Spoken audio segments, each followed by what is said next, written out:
And good day. This is a request video. One of my subscribers has asked for a video on the Blom and Voss um, P210. And this is a interesting aircraft. You'll notice one of the things about it was done in 1944. The design was done in 1944. And the question you ask is, why the hell would I care about a design done in 1944? Well, from a practical standpoint, you shouldn't. This aircraft never got off the drawing board. It was rejected by the German authorities in preference to the ongoing work by Heinkel and the HE-162. You see it in the Japan line, and you go Tech Tree, Japan.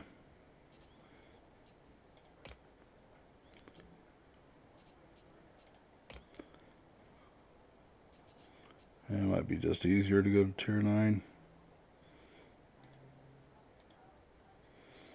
Okay. This was just literally a ripoff. Well, it's not a ripoff. The German government gave them the plans.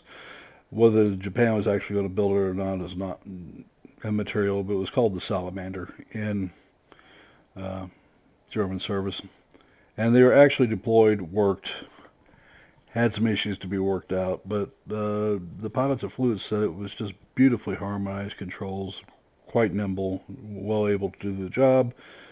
Then you put a bunch of inexperienced pilots in it, and the fact that it had some structural problems that still had to be worked out, and it was not all that successful in aircraft. Okay, well, that's nice, but let's go back to Blom and Voss. First thing you notice about this aircraft is the 30-degree sloped wings. Second thing you'll notice is the pod here is just wrapped around the engine. This is a very lightweight design. And it was praised for its ingenuity and its aerodynamics, and then promptly forgotten. The 212 would come up against the 162. That 162 went into production, and the 112 was passed over. That's going to be a recurring theme. Why should you care? Well, anything designed on the design board or being designed in 1944 is not going to be produced. So that's just for your reference. Germany surrendered in very late April or very early May. I don't recall the date right off the top of my head, but that's it. And you have to understand that 3 or 4 weeks before the end of the war, the country was all but dysfunctional. All right, there were still factories putting out gear, the army was still operational, and they were still getting some supplies. That's as much of a country as you have at this point. I mean, it was just barely functioning at all. So the idea that you're going to, produce a wonder weapon at this stage of the war is ridiculous. From design to production, even in wartime, is typically 2 to 3 years. There are certain notable exceptions, the P-51 being one of them. 8 months from design to production is still considered something of a world speed record. But that was produced in a country that wasn't being attacked, wasn't being invaded, wasn't being bombed. None of which could be said about Germany. It had all that going on. All right, so here we have a theoretical aircraft. Well, on one side, it's great from the standpoint that, is an aerodynamic design, but from a war game, World of Warplanes design, you can do anything you want with it because it never flew. No armament was really put into it. It never got off paper.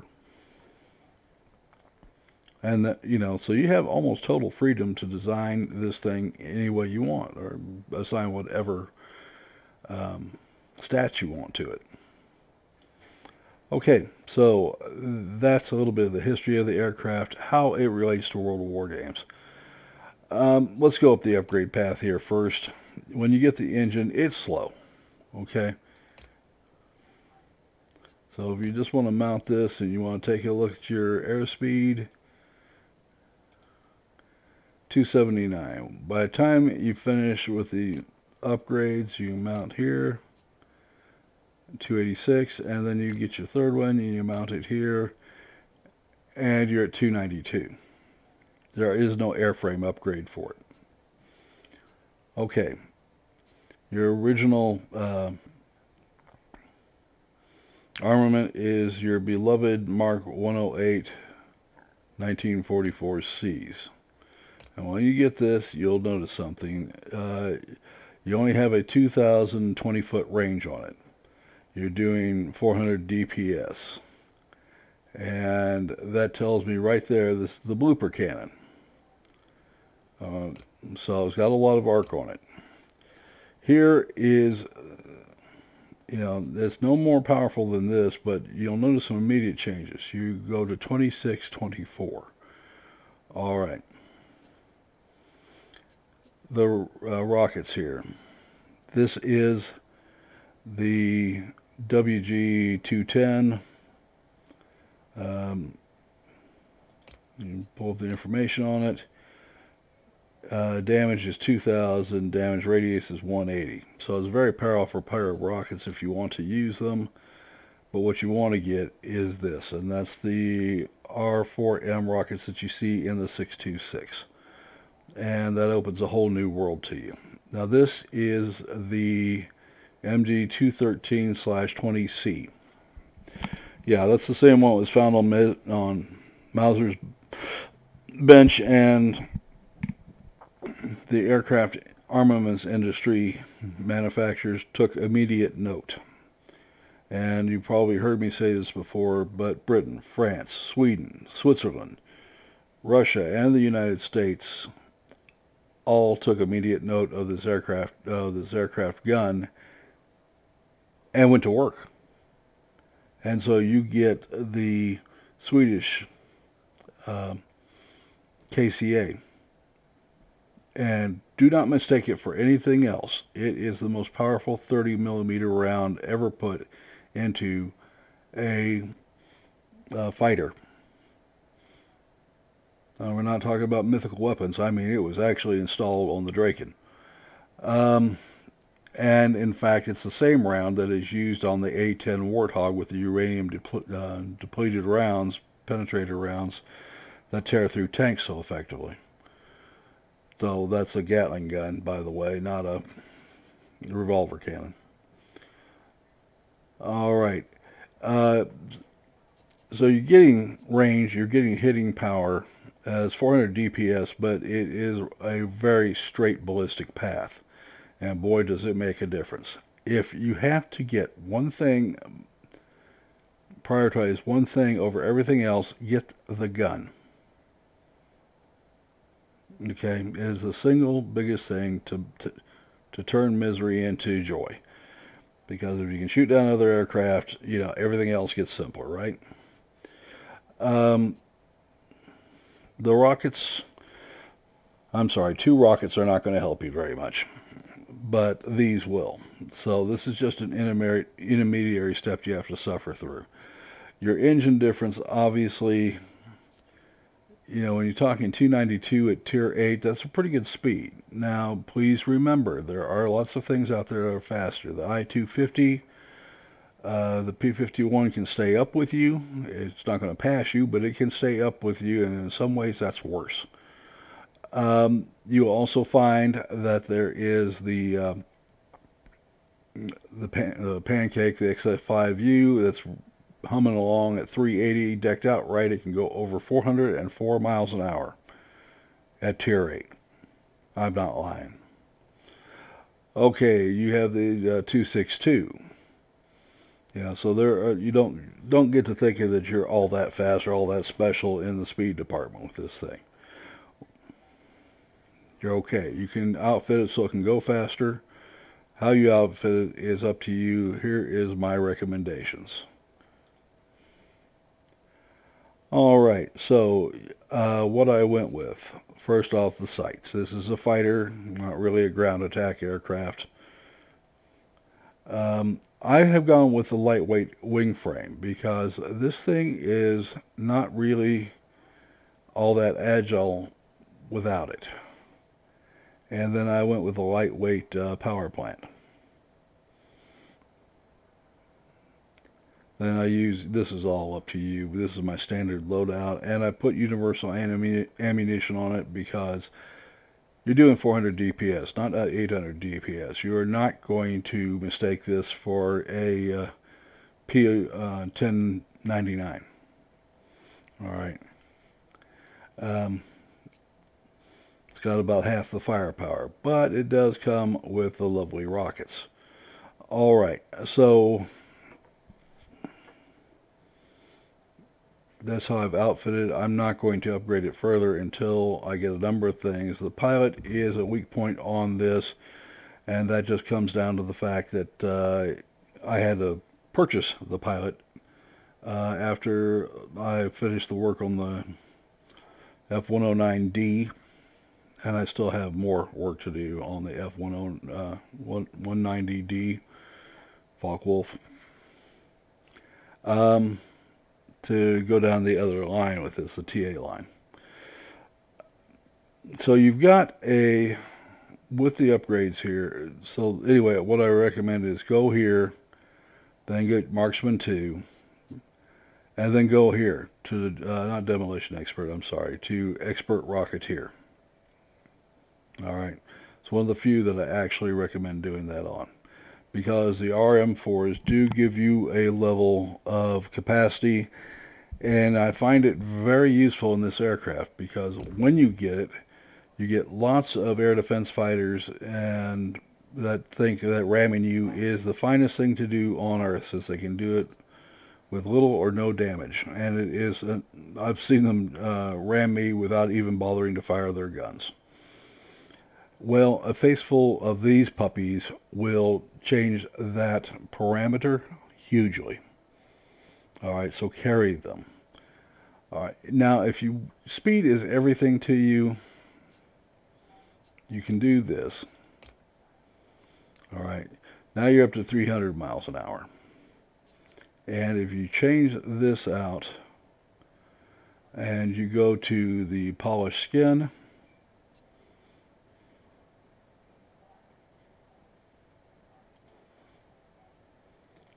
and you go to the uprated engine, you can get that up 15-20 miles an hour if you want to go that way. I didn't see with the real speeds that are in this that being all that much of an advantage, and you can take your own take on it. Alright, let's take this thing to combat and see if I can't make a total idiot out of myself again.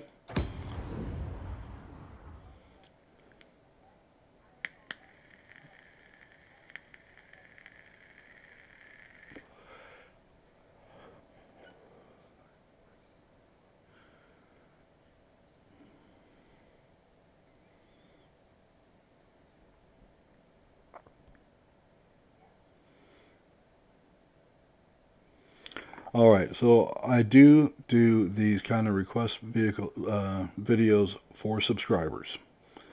If you are not a subscriber, please, you can say, hey, I'd like to see this, and if I got time to fit it in the production schedule, I will. If you're a subscriber, I will put it in front of production videos.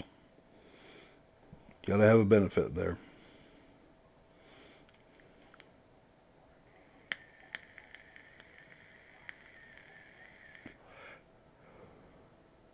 That being said, you know, unless you're gifting me a plane as a premium aircraft, please do not expect me to spend money on aircraft. I won't do it. I don't make a dime from advertising. You see no advertising. There's no backroom secret handshake deals for me to make money. This is my gift to the community. So If you really want me flying an aircraft, you know how to do it. Why you would do that, I do not know, but it has happened in a couple of occasions. Explorator 1 gifted me a couple of aircrafts out of the kindness of his heart. Okay, let's see what kind of damage I have done to myself here. And I managed to leave the rockets off. Okay. When I was playing around with the configuration. Well, I'll be a little faster today. Let's take this thing up, use a little bit of boost. We'll get up to, and you can see the maximum airspeed is just under 6,000. Not at maximum altitude, but the altitude you're working at is just going to be right under 6,000. You're not going to have too much trouble moving above that. But don't chase boom and zoom over the sky and expect it to turn out great. It won't.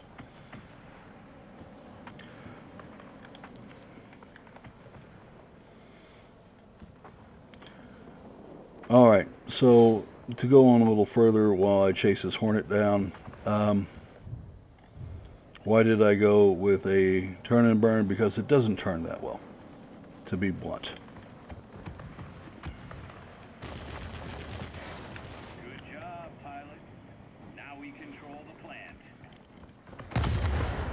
You gotta watch out for flying pancakes, by the way. They are very quick.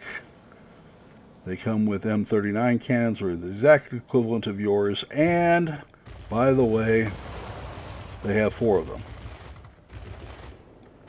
They don't turn that badly, though you can easily outturn them.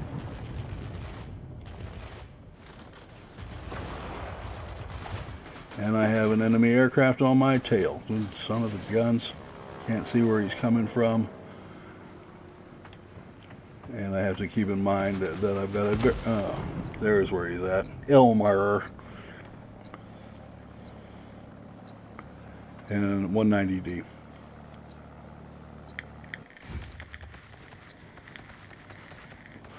Well, that's my problem for being dumb enough to pop up where I shouldn't have. We'll go to battle here and see if we can't do a little better showing here.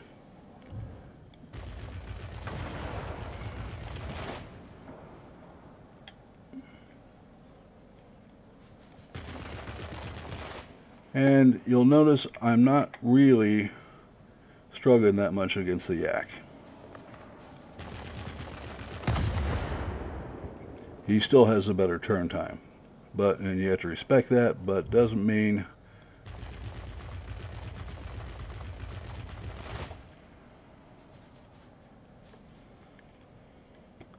that you can't deal with him. You can deal with that Corsair, however. Didn't turn that well. He's about 11 seconds.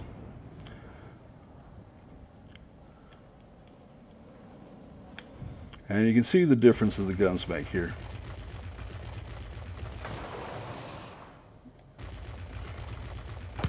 With a proper lead on them, they go away pretty quick, 400 DPS or not.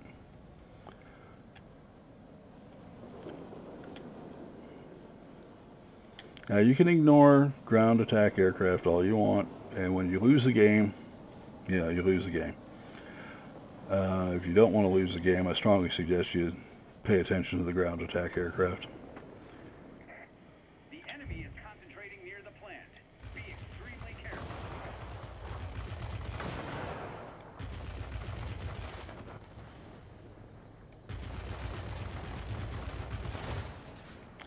All right.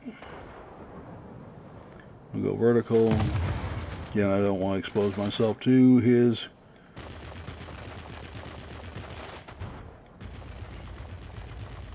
and there's our trusty XF5U after getting shot down by somebody else. I tore him up pretty good.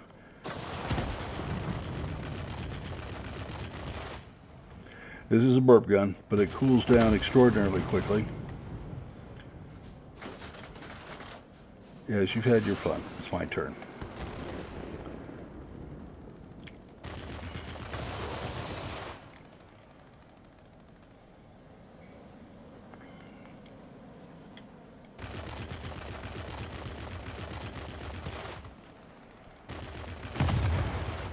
Alright.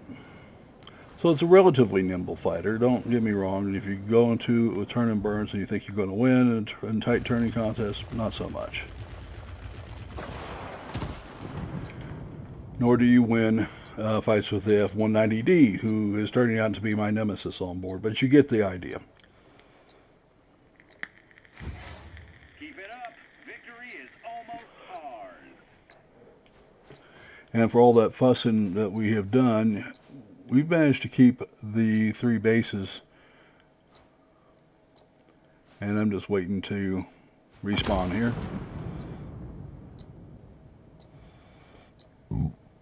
Excuse me.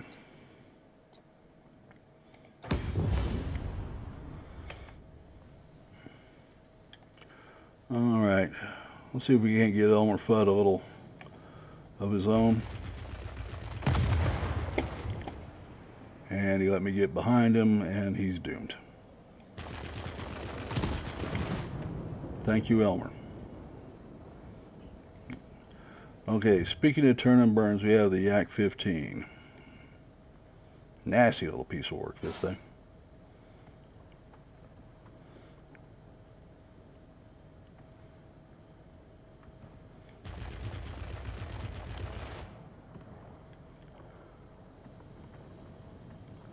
Now, Elmar and Elmer. Okay, I'm not sure what to make out of that, but okay. Be unable to provide support. Do you copy? Over.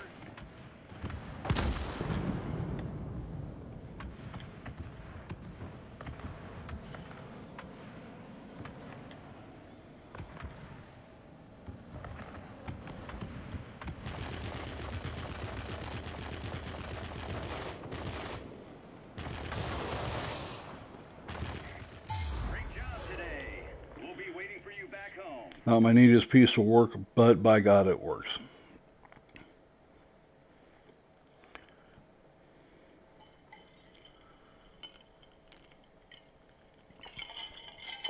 By the way, I forgot that I had not included my RM4s, which is why the Focke-Wulf 190D blasted me out of the sky. Otherwise, he would have been eating rockets. So keep that. Okay, so did pretty good on that. Assistance in destroying 5. It's got to be aircraft. I sure didn't attack anything else. Destroyed 5. Like I said, I've had better games with this.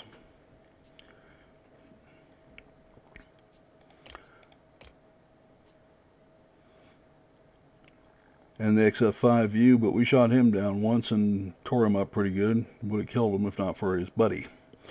So, you know, they're very dealable threats as long as you know where the other aircraft are at.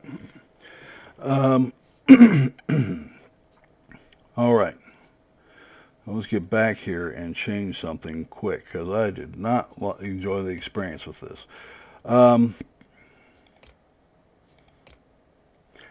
There are a lot of times I won't carry rockets on aircraft like this, or bombs, because I don't think they're very good at it. But the R4Ms work very well. And there were a couple of times when I could have used them, and I didn't have them because I was busy showing off configuration changes. Alright, so you can get yourself up to a pretty decent speed with this thing if you choose to go that direction.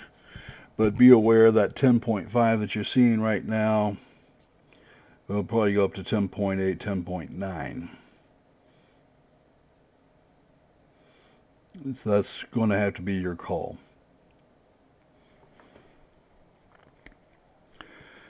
Alright, that is the Blom and Voss P210. Again, this was a paper study, never got off the ground. Nobody knows what it could really do in real life because it has to advance beyond a paper study to find all the things that can come up in aircraft, like center of gravity changes. You can run into things like aileron flutter, especially in an aircraft like this. You're not always assured that your control surfaces are sufficient to do the job. This had no tail. And these tail sections here on the end of the wing were supposed to do the job. That's fairly complex. I'm not saying it's unmanageable, but for a World War II aircraft, that's fairly complex. Taylor's designs sound nice, but they can suffer from severe lateral instability, which means instead of flying straight and level the way it should, it begins to snake around the sky. Try getting good marksmanship in with that. All right, so these were all problems that could have arisen with the aircraft. So it's a theoretical aircraft. The same thing, by the way, with the Flying Pancake. Even though it made a prototype stage, it never got above hopping it over the runway because it had severe vibrational problems. Now, those are almost always solved very quickly. This means you have to, in a lot of cases, you have to go and find what's vibrating, which is usually the drive shaft to the engines. And then you have to brace and put bearing shafts on and support areas along the shaft. That's fairly straightforward, but that project had gotten over budget so much that the Navy said, hey, enough of this. We've got jet fighters we've got to put money to, and this project is done. And that was the end of that. It should have been pursued for a number of reasons. Aerodynamic research, if nothing else, because it was proving out all of its designers' dreams. It just needed to be baked for another year. All right, that is going to finish up the BV-210. This is a replacement video for tomorrow. I don't, there's only so much content I'm going to put out at a given time. And this one is a request video, so it's going in today for various reasons. All right, I'll post this, and remember to like and to subscribe, and we will see you tomorrow.